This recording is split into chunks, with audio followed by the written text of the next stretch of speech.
You mentioned a couple of times that the collaboration with innosabi was quite helpful. Can you share a little bit about on a day-to-day work around? How do you collaborate with innosabi? Who is your point of contact, and how does that help you in your work with the platform?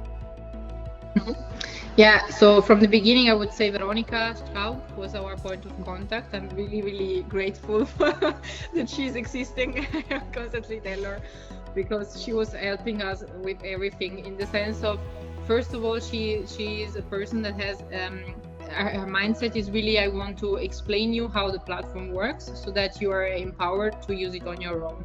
So from the beginning, she was always explaining, not making any secret, let's say.